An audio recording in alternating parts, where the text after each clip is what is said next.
If this is true, Ken Griffin and the Robinhood founders should be in jail.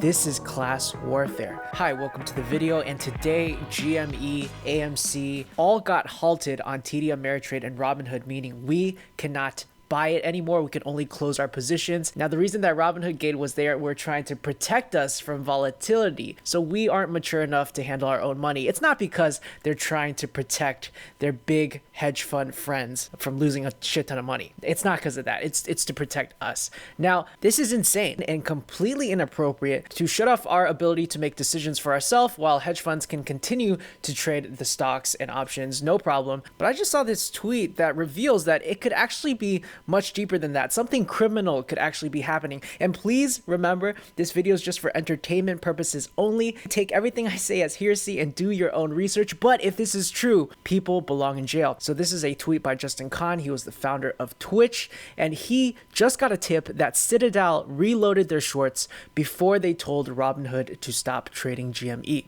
If this is true, Ken Griffin and the Robinhood founders should be in jail. This is class warfare. So what does this mean? Who is Citadel? Who is Ken Griffin? I'm going to explain, and this is crazy if this is true.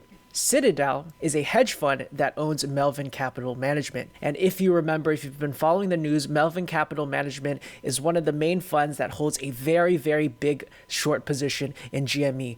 And they have been bleeding money due to this short squeeze. They have lost over 30% of their funds this year. Citadel doesn't own the app Robinhood, but they have a stake in the app Robinhood because Citadel is actually the company that services Robinhood's trades. They are market makers. So what market makers do is they essentially make the spread when you're trading. And the irony is that Citadel has made an unconscionable amount of money this year due to the volatility of the market. So they have profited tremendously due to volatility. And now we are getting our trading rights on these stocks taken away because there's too much volatility. So I have to ask Robinhood, which is it? How come Citadel can make all this money from volatility? Once the common person is making money off volatility, it's all of a sudden not accepted. How is that fair? How is that right? You can't just change the rules when the common man all of a sudden starts winning the game. Ken Griffin is the founder of Citadel, and he has a net worth of $21.4 billion, making him the 28th richest person in the US. But he's not the only one involved in this. There's another hedge fund owner, the Mets owner Steve Cohen, who owns Point72 Capital, also assisted in bailing out Melvin Capital, as it's a fund run by Steve's former protege, Gabe Plotkin.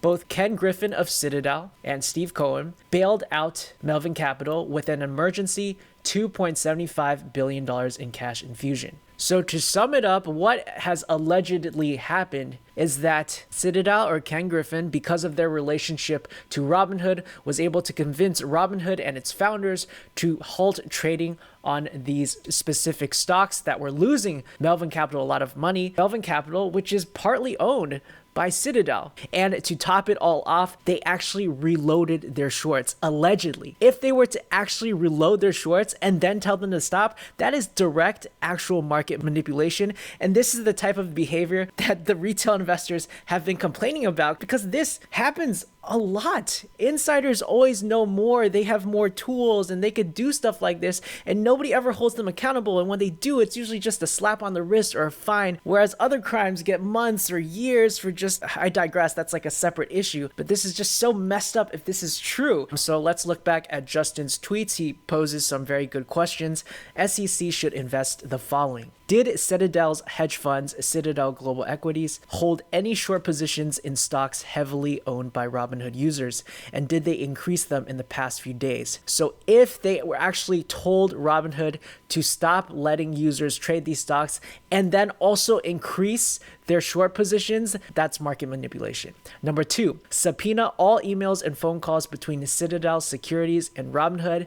This will help us find out what exactly happened, what was the nature of their conversation, accusations and if they engaged in any type of manipulation or coercion. And remember, Citadel has a lot of influence over Robinhood because they are their market makers and they also have investments in them. So it would be very, very hard for Robinhood to just say no. Number 3, subpoena all emails and phone calls between the Wall Street banks and Robinhood. Robinhood gives its shares to Wall Street banks to lend out to hedge fund clients to short through prime brokerage. And finally, did the Wall Street banks communicate with Robinhood to stop trading GME? Otherwise, they'd cut them off from their short borrow revenues. I mean, this isn't really an excuse to Robinhood, but it's possible that Robinhood was getting bullied from a lot of angles. They didn't seem to hold a lot of power in this situation. They're reliant on too many external companies to keep their own business running, so they were potentially pressured into doing something they didn't necessarily want to do. But yeah, that's all I have for today. I just wanted to make this video very quick and short.